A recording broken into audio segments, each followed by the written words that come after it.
मनोरंजन के लिए हम अपने देवी देवताओं का मजाक उड़ाएं? मनोरंजन के लिए हम शिव जी के स्वरूप को बाथरूम में भेज दें? मनोरंजन के लिए हम अपने शिव जी का तस्वीर, गणेश भगवान का तस्वीर लगा के लापता लिख दें?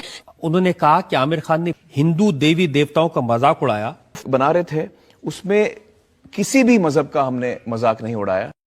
आपकी अदालत में आज हमारे मेहमान हैं स्वामी अग्निवेश। एक ऐसा भगवान है जो ग्लोबल वार्मिंग से पिघल जाता है, लोगों की भावनाओं का। मैं क्या करूं, मैंने खुद देखा 2 साल पहले वो पूरा पिघल गया गर्मी से। एक तो ज्यादा तीर्थयात्री जाएंगे तो उसकी भी गर्मी होती है।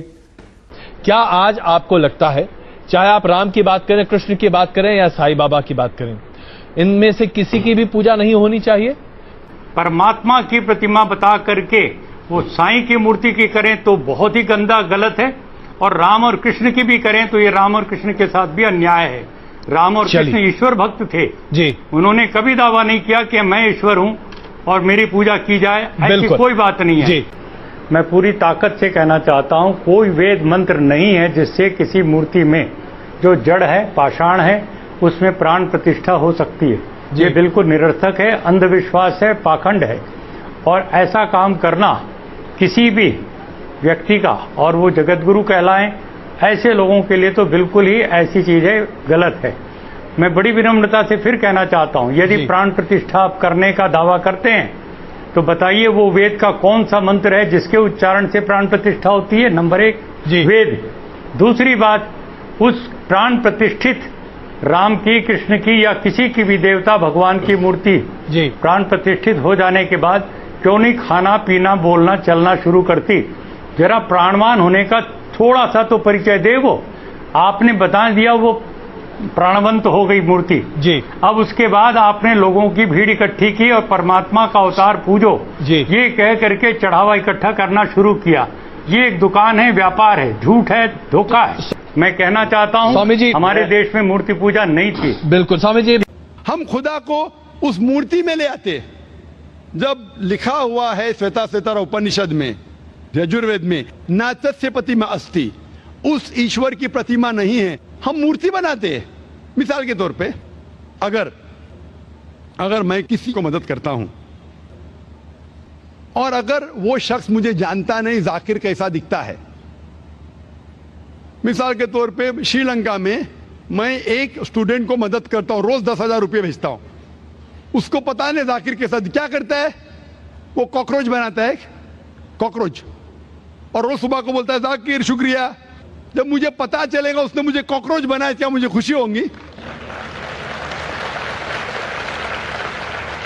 भले वो मुझे कुछ खाली दिल में कहता था जाकिर शुक्रिया, काफी है, शुक्रिया नहीं भी कहता था चल जाता था, लेकिन मुझे कॉकरोच बनाया, इंसान से कॉकरोच बनाया। मुझे फर्क पड़े ना पड़े, वो तो बेवकूफ बन रहा है ना। कैसा बेवकूफ इंसान है? मुझे भले फर्क ना पड़ा, मैं दयालु, जान देना मुझे कॉकरोच में क्या फर्क पड़ा। मैं बोलूंगा क्या बेवकूफ इंसान है, क्या बेवकूफ इंसान है कि कॉकरोच के सामने झुक रहा है। नाम आशीष है, मैं नेहरू से आया हूँ, मैं बीपीओ एग्जीक्यूटिव हूँ। मेरा आपसे एक सवाल है, इस्लाम में हर गुनाह माफ है, लेकिन शिर्क की माफी क्यों नहीं है? अगर इंसान कत्ल करता है उसे माफी है, जिना करता है उसे माफी है, लेकिन शिर्क की माफी क्यों नहीं है? भाई साहब का सवाल है कि इस्लाम में सारे गुनाह की माफी है, शिर्क की नहीं। कत्ल करता है माफी है, जिना करता है माफी है, शिर्क की माफी क्यों नहीं? आप कुरान मजीद के बारे में जिक्र कर रहे जो सूरह निसा में है, सूरह नंबर 4 आयत नंबर 48 और आयत नंबर 116। इन 2 आयतों में सूरह निसा सूरह नंबर 4 में लिखा है कि अगर अल्लाह चाहे तो कोई भी गुनाह को माफ कर सकता है, लेकिन शिर्क को कभी नहीं माफ करेगा, क्योंकि जो शिर्क किया है वो बहुत भटक चुका है। तो इसमें यह नहीं लिखा है कि अब जिना करेंगे तो माफ करेगा ही, कर सकता है अगर आप तौबा करेंगे तो। अगर आप तौबा करते हैं कि मैंने जिना किया हूं, मैंने कत्ल किया हूं, मुझे माफ कर दे और इंशाअल्लाह मैं आइंदा नहीं करूंगा, तो अल्लाह माफ करेगा। उसी तरीके से शिर्क भी, अगर आप शिर्क करते हैं और अल्लाह से माफी मांगते हैं कि मैं अगली बार शिर्क नहीं करूंगा, तो अल्लाह शिर्क को भी माफ कर सकता है। लेकिन शिर्क की हालत में मरेंगे तो माफी नहीं है, आप मुशरिक जैसा मरेंगे। शिर्क करते हुए मरेंगे तो माफी नहीं। अगर आपने शिर्क किया, लाइक आज आप देख रहे हैं, कल भी परसों भी कितने गैर मुस्लिम बुत परस्ती करते थे, शिर्क करते थे, मूर्ति पूजा करते थे, अभी मुस्लिम बन गए, अल्लाह ताला बेशक माफ करेगा। और जिस दिन आप इस्लाम कबूल किए, आपके पिछले गुनाह सारे माफ, आपका स्लेट क्लीन। मैं माशाल्लाह अभी 46 साल का हूं, अच्छे काम करता हूं, इंसान हूं, गलतियां भी करता हूं। आप अगर इस्लाम कबूल करे, आपका स्लेट क्लीन। मेरे तो स्लेट में तो काफी चीज ऊपर नीचे है। अगर आप इस्लाम कबूल करें तो अल्लाह के रसूल फरमाते आपके सारे गुनाह माफ, स्लेट इज क्लीन। तो आप एक साफ सुथरे मुसलमान बनते, इसके बाद हिसाब किताब शुरू होगा। मैं पूछना चाहता हूं, आप मूर्ति पूजा में मानते हैं भाई साहब? जी मानते हैं। क्यों, आपको लगता नहीं गलत है? आप क्या हिंदू है? जी आपके मजहबी किताब में लिखा है, छंदोग्य उपनिषद में, चैप्टर नंबर 6, अध्याय नंबर 2, श्लोक नंबर 1, एकम अद्वितीयम, खुदा एक है, उसके अलावा कोई नहीं है। लिखा है श्वेता उपनिषद में, अध्याय नंबर 6, मंत्र नंबर 9, नाचस्य कस्य जनिता न चदीपा, उस ईश्वर, उस भगवान का कोई रब नहीं, उसके कोई वालदेन नहीं।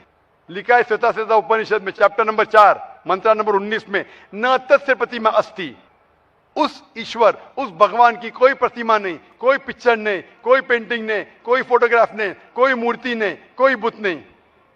लिखा है यजुर्वेद में, चैप्टर नंबर 32, वर्ष नंबर 3 में, मंत्र नंबर 3 में, न तस्य प्रतिमा अस्ति, उस ईश्वर, उस भगवान की कोई प्रतिमा नहीं, कोई पिक्चर नहीं, कोई पेंटिंग नहीं, कोई फोटोग्राफ नहीं, कोई बुत नहीं, कोई मूर्ति नहीं। तो साफ तौर पे कई जगह आप हिंदू की मजहबी किताब में लिखा है कि मूर्ति पूजा गलत है, तो क्यों आप मूर्ति पूजा करते? भाई साहब जी, इस बारे में मुझे सही तालीम नहीं है, मुझे थोड़ा वक्त चाहिए। मैं इतने हवाले दे रहा हूं कि आपको लगता है कि मैं फेंकते जा रहा हूं, हवाले के हवाले दे रहा हूं, आप नोट कीजिए। जी इसीलिए मैं हवाले देता हूं। मैं कोई आलिम नहीं हूं, मैं कोई पंडित नहीं हूं, मैं अपने आप को तालिबे इल्म कहता हूं, लेकिन मैं हमेशा हवाला देता हूं। तो किसी को भी शक है, किसी को भी शुबा है, तो घर पे जाके चेक कर सकता है, या इंटरनेट पे जाइए, आप टाइप करो, वेद भी इंटरनेट के ऊपर है, कुरान भी इंटरनेट के ऊपर है, टाइप करो, रेफरेंस टाइप करो, आपको हवाला मिल